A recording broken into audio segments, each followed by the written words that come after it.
Hey, what's up, everybody? Pat here, grateful recovering alcoholic and addict, just like every day. Guys, please don't forget to subscribe.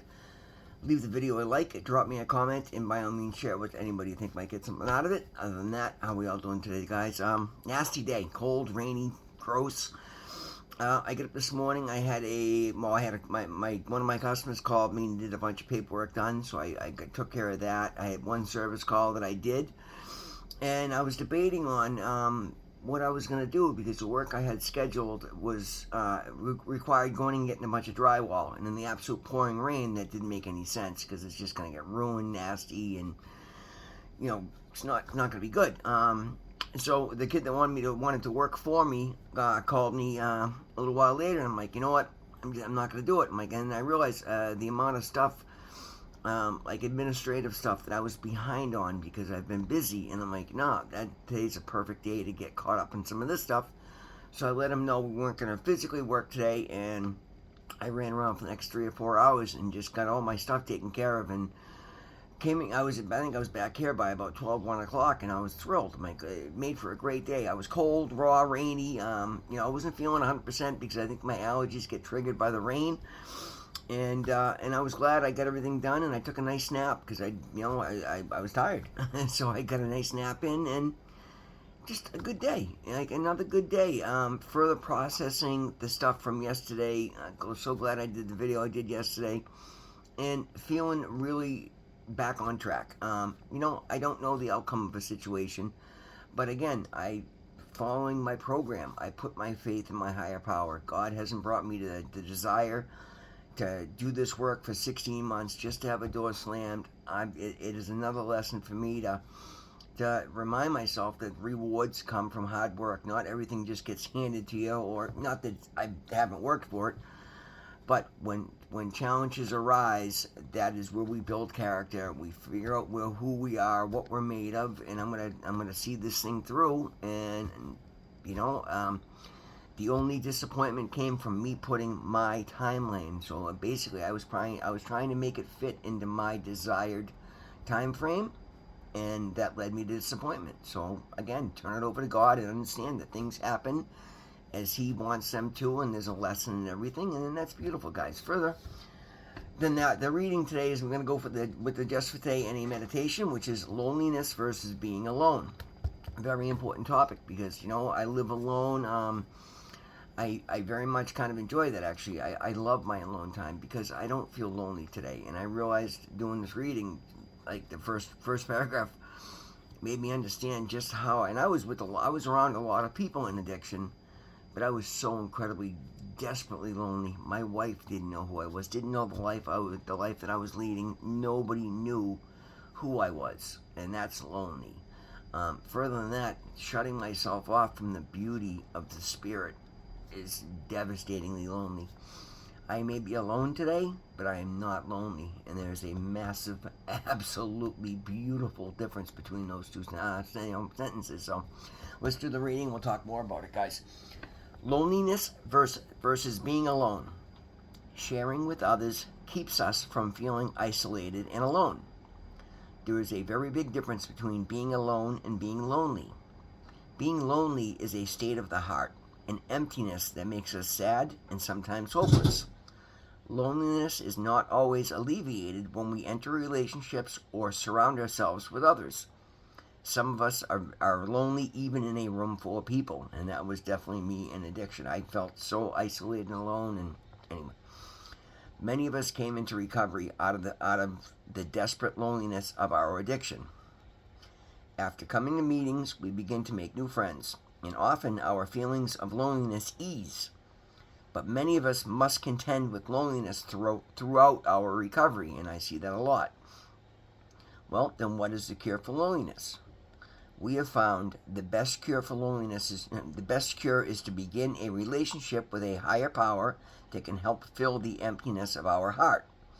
We find that when we have a belief in a higher power, we never have to feel lonely. We can be alone more comfortably when we have a cure. We can be alone more comfortably when we have a conscious contact with the God of our understanding. We often find deep fulfillment in our interactions with others as we progress in recovery. Yet we also find that the closer we draw to our higher power, the less we need to surround ourselves with others. We begin to find a spirit within us that is our constant companion as we continue to explore and deepen our connection with a power greater than ourselves. We realize that we are spiritually connected with something bigger than we are. And the affirmation is, just for today, I will take comfort in my conscious contact with God because I am never alone. And that's a beautiful reading, and it's also a very true reading. It's exactly what I've experienced, and my conscious contact is ever growing, ever deepening, and it's beautiful that for the first major challenge that not that there's any major challenge, but it was a major emotional challenge that I felt because I live in such a state of faith that I accept everything that happens, and I just do the best with what I can. And it's not just something I say on video every day. It's the way that I live my life, and because of that, I live remarkably free of stress, regardless of the fact that I have a very demanding occupation. I work for some very OCD customers. I'm on call 24/7. Like, that can be very stressful. I have multiple people that want me at the same place, and everybody deems their issue an emergency, so I then have to prioritize what I deem is the highest priority and then schedule accordingly, which is something I could absolutely not do. That just takes my mental clarity wasn't there. Like, I would stress out of my mind when I had two people asking me to do this, to be at the same place at the same time, because I didn't have the ability to say, nope, can't make it, I can reschedule, let me do this, and then I've got three other things, and now I got to move around, and I got to see what makes sense. And there are days when I make 200 or 300 phone calls. I'm not lonely. And even when I come home alone at night, I walk in my house and it's not it's like, right? I go in, I talk about it all the time. I go in and I drop to my knees and say my prayers often, multiple times a day.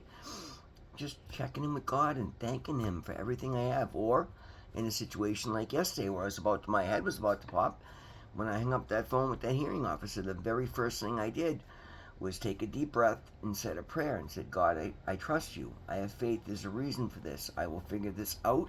Thank you. But please guide me because I'm struggling. I need some clarity here.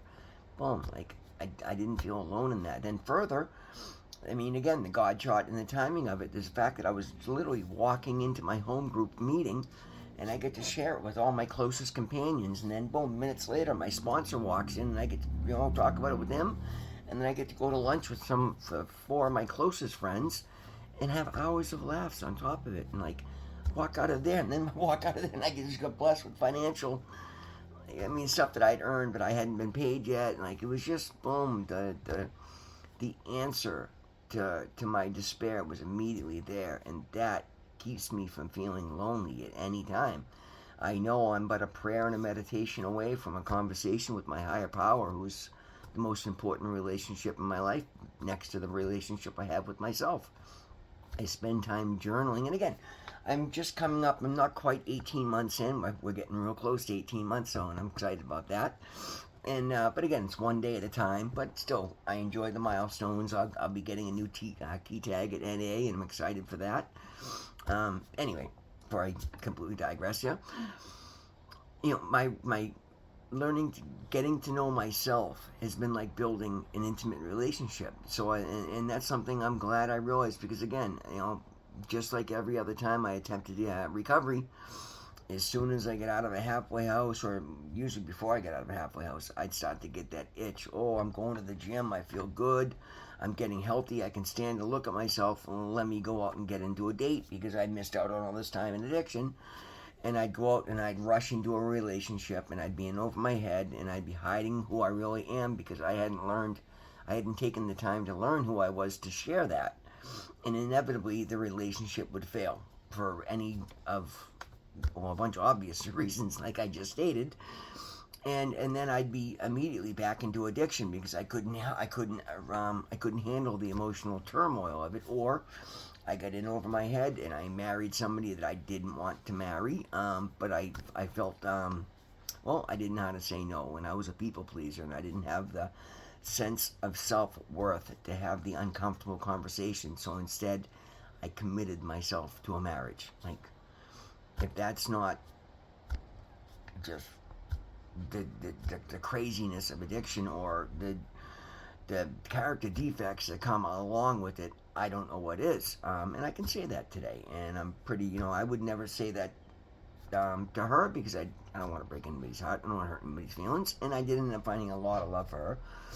And I wish her nothing but the best. But there's been conversations where she's kind of alluded to she'd like to come back now that I'm doing financially well. And I'm like, no, I'm sorry. You did the right thing when you left. And, you're doing fine out there. And I wish you the best. Move on. And that right there shows me what I've learned in recovery. I've learned to stick up for myself. I've learned that I matter, that I have needs, and I have to address my needs. Since I've started addressing my needs, and again, my first one was that massive God-sized hole that I was attempting to fill with drugs. It's funny, I always heard that cliche, and you realize how some things you hear because you needed to. That one always was a ding, ding, ding. When I hear that, it sounded a little different than the rest of the cliches, but I didn't really put the faith into it and didn't put any forethought or introspection into it. And as soon as I did this time in recovery, I'm like, yeah, that's what I'm suffering from. I'm trying to fill a God-sized hole with drugs. So again, like everything, I've done everything differently this time. So what did I do? Well, instead of trying to find more drugs to fill the hole it can't, I turned to God. As a matter of fact, I turned to God before I even got into recovery, and prayer was what got me to start this whole endeavor.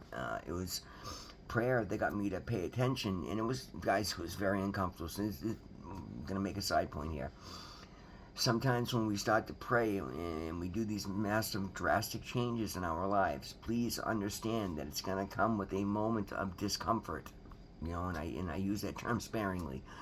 When we are making massive life changes for the better, we're gonna feel everything, right? We're gonna feel everything, and when we've been numbing ourselves out from, we turn to drugs to escape feelings, and then it's gonna be overwhelming for a moment. But again, that's where these things come into play, because the reason we've come to believe that a higher power can restore us to sanity very early on in the steps is because every time we start to deal with these things that are more than we can handle, we have a conscious contact relationship with our higher power that will carry us through when we can't walk on our own. And that is so incredibly important.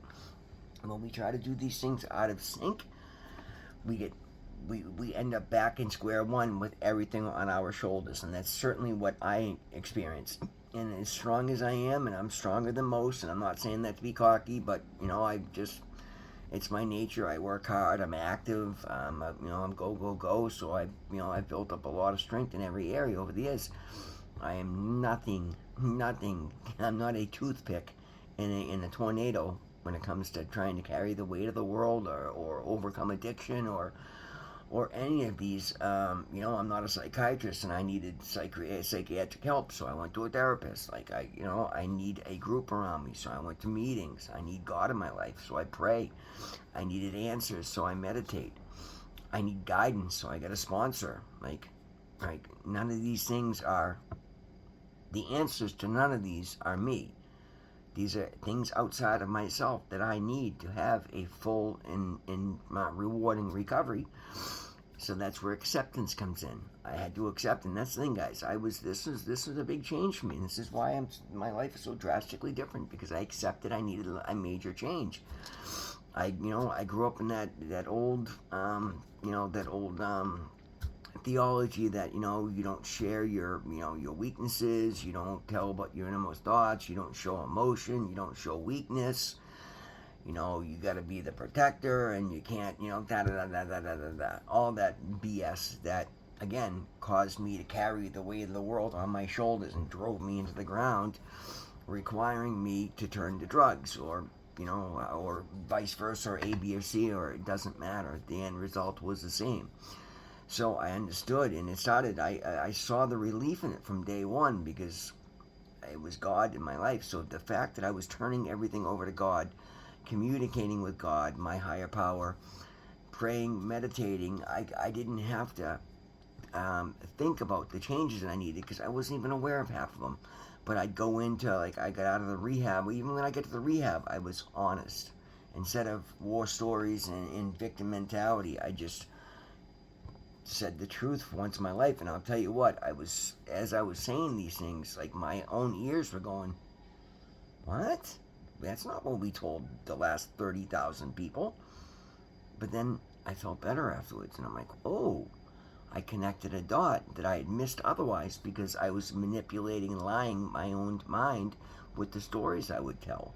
And all of a sudden I'd speak them honestly, and I'd go, oh, A, B connects to C, and that led to D, and here we are at E. Like, wow, okay, well, let me think about that then. Shit, that does make sense. And I learned to process emotions and traumas and my history. And I started to figure out who I was and where I was in life. And that gave me opportunities to start to figure out, what do I want? What do I know? I don't like what I know. I want new. I want to feel part of something. I want to be respected. I want to respect people. I want people to know who I am. I want to feel comfortable speaking my truths.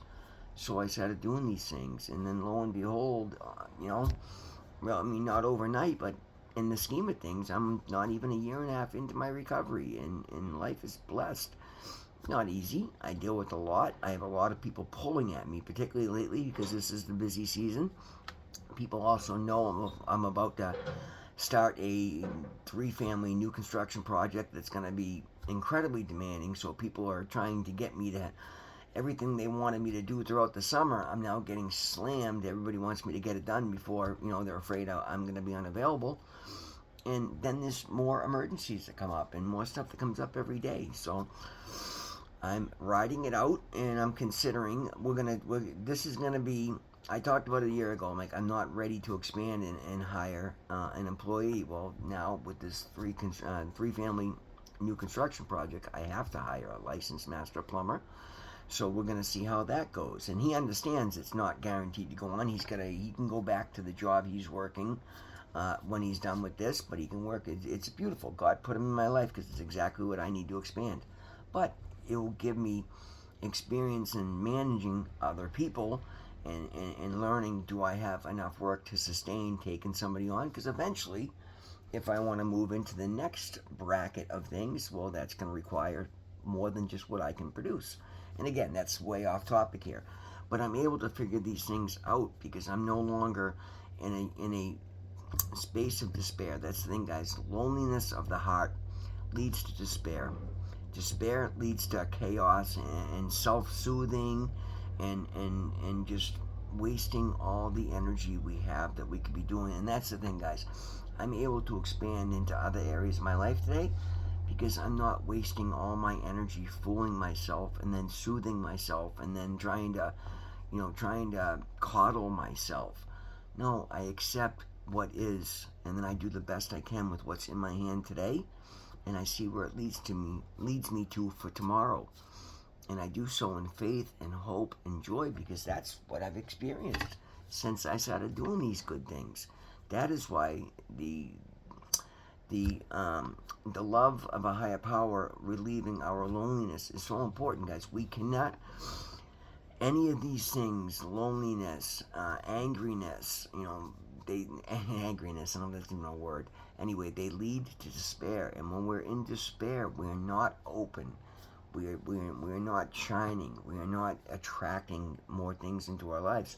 We're communal animals. We need a community around us. And every one of us can find that, but you're not going to find that if you're not being honest with yourself and you're not loving with it. If you can't learn to sit with yourself, you've got more work to do, and that's okay. I'm not saying these things to say that you're doing something wrong. I'm saying these things to open your eyes to maybe giving another shot. If you don't have a higher power in your life in recovery, it is going to be a very long, tough road. And I'm not going to say anybody's going to fail because I'm not going to co-sign anybody's relapse.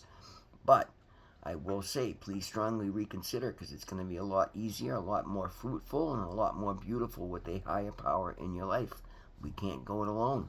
So invite the tools that you have at your disposal to work in your life. It just makes sense.